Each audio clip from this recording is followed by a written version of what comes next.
So actually dieting का concept क्या है, एक्चुअली ये होता क्या है? क्योंकि लोग बहुत डरते हैं इससे, डाइटिंग मैं नहीं करने वाला यार। ट्रू। लड़के तो भागते हैं स्पेशली। ये सभी के लिए एप्लीकेबल होता है यूजुअली व्हेन इट कम्स कि किसी डाइटिशियन से कंसल्ट करना है या डाइट फॉलो करनी है। तो सबसे पहला कॉन्सेप्ट ये माइंड में आता है हर किसी के कि अपना फेवरेट फूड हमको छोड़ना पड़ेगा और खाना पीना हमको बंद करना पड़ेगा। ये बहुत बड़ा मिसकंसेप्शन है। I would like to clear everyone कि what is dieting. Dieting is all about eating the right amount of food at the right time in the right proportion. Quantity, timing और प्रपोर्शन हर चीज़ matter करती है। तो it is all about the combination, how we eat and at what time we eat, in what form we eat. This is all about dieting. It is not about कि हमें अपना favourite food छोड़ना पड़ेगा या something like this. We are there to help you out. It's not कि हमें एक food group ही गायब कर देना है। It is just to reach your health goals. उसके अकॉर्डिंग ही we work. Okay, so in short मैं इसको मान के चलूँ कि क्या खाना है, कब खाना है, कितना खाना है, कितना सिर्फ ये खाना है, 3 पॉइंट है। सिर्फ ये 3 पॉइंट है कि आपकी अपनी बॉडी के हिसाब से। इसमें हमें कुछ नहीं छोड़ना, कुछ सब नहीं कुछ खाएंगे जो हम खा रहे हैं। और किस हिसाब से खाना है। सब कुछ भी नहीं खा सकते और सब कुछ छोड़ना भी नहीं है। ओके एक बैलेंस्ड तरीके से हमको चलना होता है। Okay okay okay. क्योंकि गर्ल्स फील प्राउड ऑफ कि I am doing the dieting, लेकिन बॉयज फील लाइक यार क्या पागल है डाइटिंग कर रहे हो। It is not only about gender specific, मैं नहीं बोलूँगी इस चीज़ के लिए। इट इज़ अबाउट, वही बात है, it is all about the clear of your जितने भी आपके थॉट प्रोसेस है, जितना भी मैं बोलूँगी कंसेप्ट आपके कितने क्लियर हैं उस पर्टिकुलर फूड को लेके, न्यूट्रिशन को लेके या अपनी बॉडी को लेके।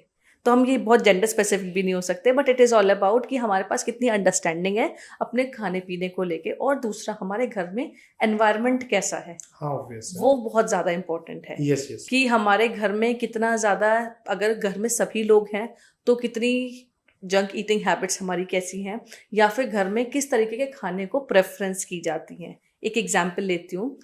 आज जहाँ जितने हम देखते हैं कि बहुत ही न्यूक्लियर फैमिलीज होती हैं, बिल्कुल तो सब जगह जहाँ भी देखा जाता है तो एक जनरेशन ऐसी होती है जिसमें घिया, तोरी, लौकी, टिंडा नहीं खाया जाता है। बहुत कॉमन है ये, बिल्कुल ठीक है। बट वहीं पर अगर आप अभी भी देखेंगे जहाँ पर इन लॉज साथ में रहते हैं या बड़े लोग साथ में रहते हैं, वहाँ पे ये सारी सब्जियां बनती हैं, बनती हैं बिल्कुल। तो सभी लोग वो खाते हैं और कहीं ना कहीं वो हमारी ईटिंग हैबिट्स में, बच्चों में वो आती हैं। तो इट इज़ ऑल अबाउट कि अगर हमारे घर में ये चीज़ नहीं बनेगी तो हम नहीं खाएंगे, और अगर बनेंगी तो धीरे धीरे हमारे टेस्ट भी डेवलप होते हैं और न्यूट्रिएंट्स भी हमारे बॉडी में जाएंगे। तो एक प्रोसेस है जो घर से स्टार्ट होता है।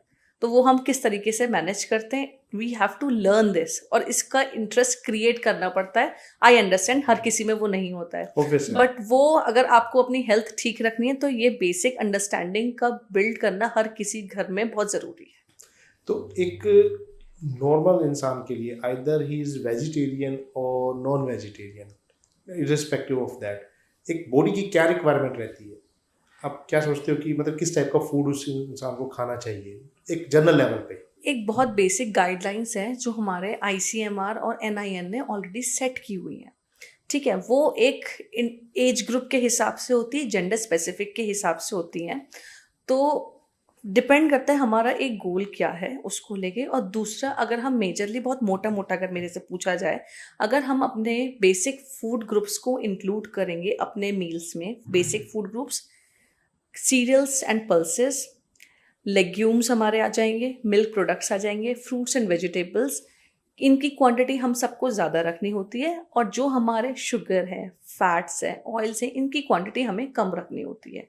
इनका एक प्रॉपर बैलेंस तरीके से अगर हम अपने मील्स को इंक्लूड करते हैं, breakfast, lunch, dinner, including the mid meals, तभी हम एक अपने डाइट को बोल सकते हैं बैलेंस डाइट है। अब फॉर एग्जाम्पल अगर हम जंक की बात करते हैं, junk has more amount of sodium, micronutrients, ठीक है। मैक्रोन्यूट्रिएंट्स हमारे कार्ब्स, प्रोटीन्स और फैट्स आ जाते हैं। Micronutrients includes vitamins and minerals. Okay, vitamins and minerals are the nuts and bolts. Building कौन खड़ी करता है आपके लिए? Carbs, protein and fats. Building खड़ी हो जाएगी, लेकिन अगर नट्स एंड बोल्ट्स ठीक तरीके से काम नहीं करेंगे तो बिल्डिंग बेकार है, ऑब्वियस है। ठीक है। तो कोई एक भी माइक्रोन्यूट्रिएंट अगर हमारी बॉडी से ख़त्म है या डेफिशिएंसी उसकी ऑलरेडी क्रिएट हो चुकी है, वो हमारी बॉडी में डेफिशिएंसी क्रिएट करेगी। Now what I am talking about कि junk food has a lot amount of fat की क्वांटिटी बहुत ज़्यादा होती है, सोडियम की क्वांटिटी बहुत ज़्यादा होती है, शुगर की क्वांटिटी बहुत ज़्यादा होती है, हमारे रिकमेंडेड डाइटरी अलाउंसेस से भी काफ़ी ज़्यादा, जो हमें कहीं ना कहीं इफ़ेक्ट करती ही है। नाउ इट डिपेंड्स अगेन हम उसको किस क्वांटिटी में खा रहे हैं। पहले क्या होता था कि बहुत टाइम पहले मैं 20 साल पहले की बात करूँगी, 25 साल पहले की भी बात करूँगी कि जंक फूड के नाम पे मैगी हो गया, जो कभी 6 महीने में एक बार कभी किसी को मिल गई तो बहुत अच्छी बात होती बिल्कुल थी। बिल्कुल। अब उसकी फ्रीक्वेंसी क्या हो रही है, और इन अ वीक 2 बार या 3 बार, इट इज़ इफेक्टिंग। अगेन घर से वापस ऑफिस से जाते टाइम हम जंक खाने की आदत होती है, स्पेसिफिकली इवनिंग टाइम में 5 से 6 बजे का जो टाइम स्लॉट होता हाँ है, हाँ बिल्कुल। वो जंक ईटिंग हैबिट्स हमारी बहुत ज़्यादा इनकलकेट हो चुकी हैं। तो ये जो फ्रीक्वेंसी है consuming lot of junk food, घर में सभी लोग बैठ के खाते भी हैं, this is creating a problem.